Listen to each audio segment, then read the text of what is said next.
20 tahun sudah musibah gempa dan tsunami yang mengguncang Provinsi Aceh pada 2004 silam. Museum Tsunami Aceh bekerja sama dengan Pusat Informasi Perserikatan Bangsa-Bangsa meluncurkan pameran foto yang mengenang ketangguhan masyarakat Aceh serta respon kemanusiaan global setelah tsunami Samudra Hindia pada tahun 2004 silam. Pameran ini mengabadikan perjalanan pemulihan yang mendalam mulai dari kehancuran akibat bencana hingga upaya rekonstruksi yang dilakukan setelah bencana terjadi. Pameran ini dihadiri langsung oleh Direktur Pusat Informasi Perserikatan Bangsa-Bangsa, Miklos Gaspar, yang didampingi oleh pejabat Wali Kota Banda Aceh dan Kepala Museum Tsunami Aceh. Melalui gambar-gambar yang panjang, pameran ini menceritakan kisah tentang bertahan hidup, solidaritas, dan pembaruan. Miklos Gaspar mengatakan, jika Aceh saat ini sudah semakin baik dan masyarakatnya terus bangkit dalam berbagai segi kehidupan.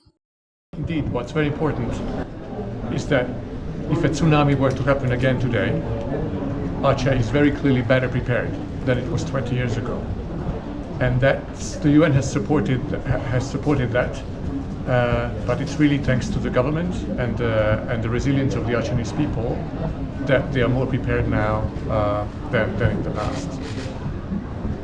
And a few months ago, I had the opportunity to go to Aceh.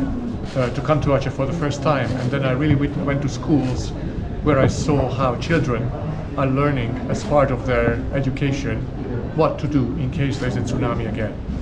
And that is very important, and as a result of that, if and when there's a tsunami, it will certainly have far fewer casualties than in 2004.